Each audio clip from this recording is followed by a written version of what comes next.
Bonjour à toutes et à tous. Merci de suivre RTI 1. Bienvenue dans ce 6h30.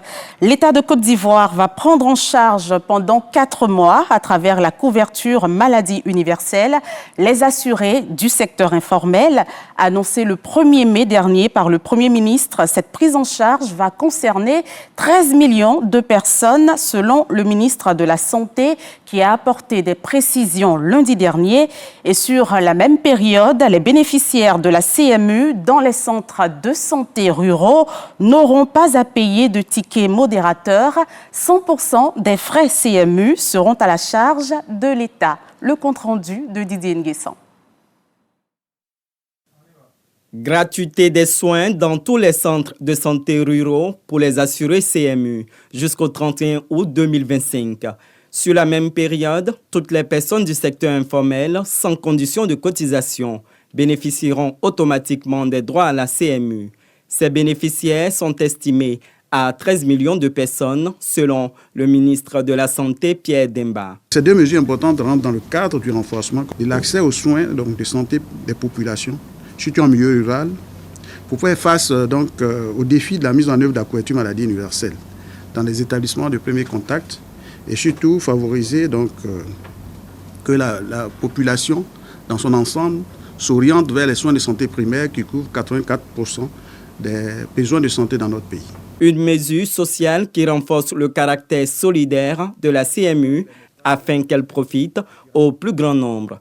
Cette mesure va contribuer également à modifier le comportement de nos populations, c'est-à-dire que l'habitude que les gens ont pris de se tourner tout de suite vers les CHU, les CHR ou les hôpitaux généraux, là où on peut vraiment les prendre en charge dans les établissements de premier contact, par cette mesure-là, va se modifier et une bonne partie de la population va s'orienter vers les centres de santé de premier contact, surtout en milieu rural.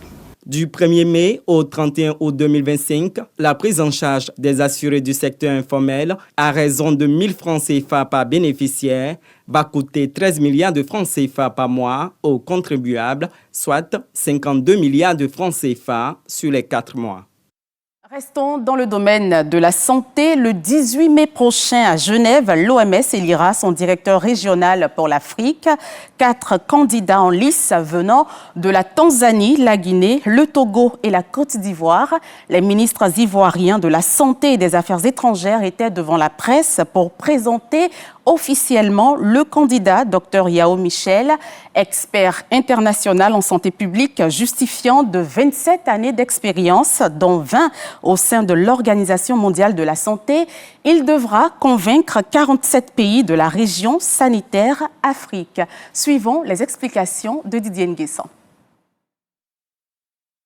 Dr Yao Michel est le candidat de la Côte d'Ivoire au poste de directeur régional de l'OMS pour l'Afrique. Médecin formé à l'université d'Abidjan, renommé Félix Houphouët-Boigny, il a été directeur des opérations sanitaires, stratège du programme des urgences de l'OMS. Il a également représenté cette organisation en République centrafricaine avant de coordonner la riposte Ebola et à la COVID-19 en RDC et dans les 47 pays de la région Afrique. Autant d'expériences que le spécialiste en santé publique veut mettre au service de l'Afrique.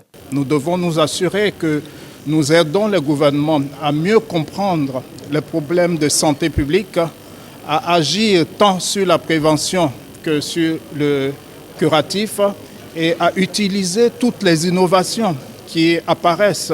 L'Afrique ne doit pas être celle qui utilise les innovations quand l'utilisation est expirée ailleurs. Une candidature portée au sommet de l'État avec le soutien du président de la République. Les ministres Pierre Demba et Adam Kako, respectivement en charge de la santé et des affaires étrangères, en déclinent les enjeux pour la Côte d'Ivoire. Le gouvernement a officiellement endossé la candidature de Dr Ndakonan Michel Yao, actuel directeur des opérations sanitaires stratégiques au siège de l'OMS à Genève en Suisse. Son élection constituera une première dans l'histoire de notre pays et une reconnaissance majeure pour l'Afrique de l'Ouest francophone qui n'a plus occupé un tel poste depuis le décès de Dr Alfred Kenom en 1984. Cette candidature est celle d'un professionnel d'exception, d'un homme de terrain, d'un stratège reconnu au sein de l'OMS, mais aussi d'un fils de l'Afrique engagé pour la santé de ses frères africains. Dr Yao Michel aura 3 autres adversaires représentant la Guinée, le Togo et la Tanzanie. Sur les routes, la sécurité se renforce selon les statistiques de l'OSER, Office de sécurité routière, sur la période 2023-2024. Il s'est produit environ 500 accidents impliquant les 2 et 3 roues, provoquant plus de 400 blessés et 25 décès sur le boulevard Félix Houphouët-Boigny, anciennement appelé VGE. Face à ce constat alarmant, le ministère des Transports annonce la mise en vigueur bientôt d'une mesure d'interdiction de circuler des motos et tricycles sur le dit boulevard. Vous allez le voir dans ce sujet de Khalil Diomandé. Les manquements au code de la route sont devenus habituels chez certains motocyclistes. Les feux tricolores ne sont pas respectés, la vitesse dépasse les normes. Piétons et automobilistes s'en plaignent et encouragent les autorités à agir. Regardons. Sans aucune protection, ce motocycliste téléphone en pleine circulation sur le boulevard Félix Houphouët-Boigny, ex-VGE. Une scène d'incivisme devenue presque banale sur cette grande artère réputée pour la densité de son trafic. Au milieu d'une pléthore de véhicules, certains conducteurs d'engins à 2 et 3 roues imposent leurs propres règles. Absence de casque, excès de vitesse, conduite en sens inverse, non-respect des feux tricolores. Autant d'infractions qui exaspèrent piétons et automobilistes. Vraiment, on est fatigué de la mauvaise conduite des motocyclistes. Une fois même, il y a un qui voulait faire que de poisson et il s'est retrouvé en bas d'un gros camion. Le camion l'a écrasé, vraiment, c'était vraiment décevant. Les motos, ils sont pressés que tout le monde. Quand le feu rouge, ils ne s'arrêtent pas. C'est au moment que nous, les piétons, nous devons passer. Ils foncent sur nous avec leurs motos, ils mettent notre vie en danger. Ils ne connaissent pas bien. Ils ne connaissent pas le code de la route. Ou bien ils font exprès.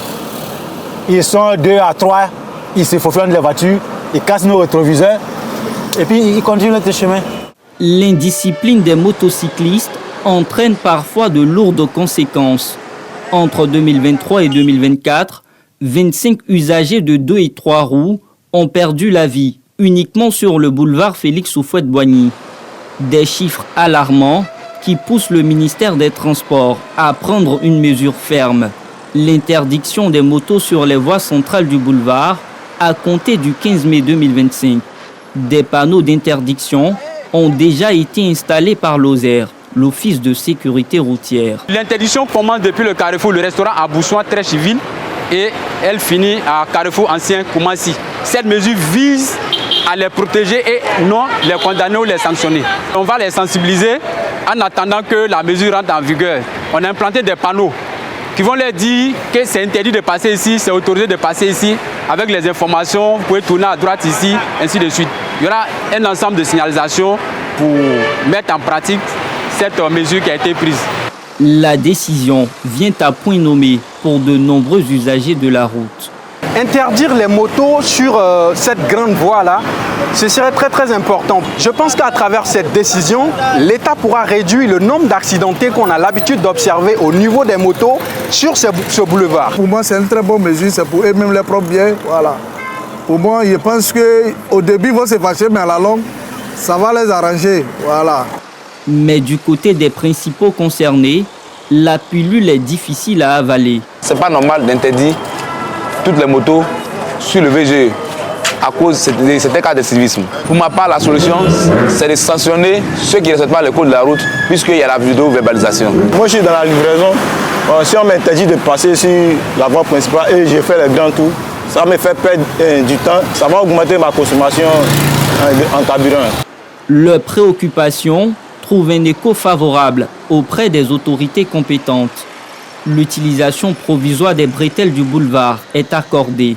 Sur la période 2023-2024, près de 500 accidents impliquant des 2 et 3 roues ont été enregistrés à Abidjan, faisant plus de 400 blessés. L'ONESI se rapproche des populations. Une nouvelle agence spécialisée dans la confection des cartes de résidents a récemment ouvert ses portes. Fruit d'un partenariat public-privé, elle matérialise la dynamique de modernisation et de simplification des services publics au bénéfice des populations étrangères vivant dans notre pays. Brouillapo, Sidonie Davila. Moderniser, simplifier et élargir l'accès aux services d'identification dans une logique d'inclusion et de services publics de proximité. C'est la promesse du nouveau centre de demande de cartes de résidents inauguré au sein de l'agence ONESI Latri. La carte de résident, au-delà de sa valeur administrative, est un outil fondamental d'intégration, de sécurité et de participation à la vie socio-économique de notre pays. Elle symbolise notre volonté d'accueillir, d'identifier et de protéger tous ceux qui ont choisi de vivre en Côte d'Ivoire et d'en faire leur lieu de travail.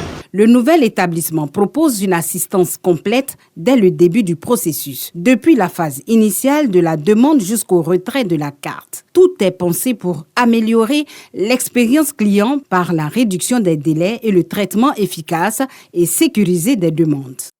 Et maintenant, prenons la direction de Bonoa où la 44e édition du Popo Carnaval a pris fin dimanche dernier. Cette édition, placée sous le signe de la créativité, de la découverte, de l'émotion, du partage et de la convivialité, aura tenu toutes ses promesses avec de belles activités, notamment le grand défilé du samedi. Adultes, jeunes et enfants ont effectué le déplacement pour assister à cet événement phare. Amidia Rasouba et Jamaso nous font le point. C'est à travers l'incinération du roi Popo que les lampions se sont éteints sur la 44e édition. Des Comiens aux hommes préhistoriques en passant par le défilé des troupes, mettant en lumière le répertoire culturel du peuple abouré et sa cohabitation avec les autres peuples. C'est tout un pan de la tradition éhivé. On voit différentes cultures de différents pays, de différentes ethnies de la Côte d'Ivoire.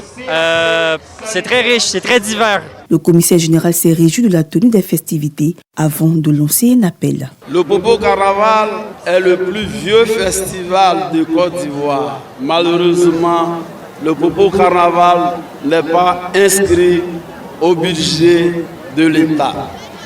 Tout Bonois le souhaite. Yensi Yakuba, parrain de cette édition, a appelé à l'union sacrée des cadres du Sud Komoué afin de bâtir une région prospère pour des générations futures. J'en appelle donc à l'union sacrée de tous les cadres de Bonoa et partant de tous les cadres du Sud Komoué. C'est en unissant nos forces, c'est en transcendant nos différences, en ajoutant nos compétences au-delà des chapelles politiques et religieuses que nous bâtirons une région prospère au grand bonheur de nos populations. Le représentant du Premier ministre Robert Begré-Mombé a délivré le message du chef de l'État, un message qui engage le peuple éhivé à la cohésion sociale. Le Premier ministre me charge de dire aux jeunes et aux femmes de s'organiser. Quand vous serez prêts, vous m'appelez, je viens. Il y a l'argent pour faire travailler les jeunes. Le Premier ministre et le Président vous exhortent à demeurer toujours dans l'unité. Le Premier ministre a fait don de 15 millions de francs CFA pour pérenniser le plus vieux festival de Côte d'Ivoire qui est le Popo Carnaval.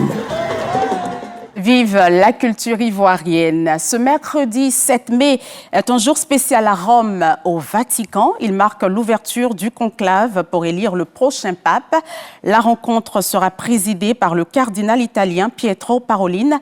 À partir de l'entrée en conclave, les cardinaux électeurs sont enfermés et coupés du reste du monde. Ils sont 133, dont 17 Africains. Parmi eux, 2 Ivoiriens, les cardinaux Ignace Bessi Dogbo et Jean-Pierre Coutois.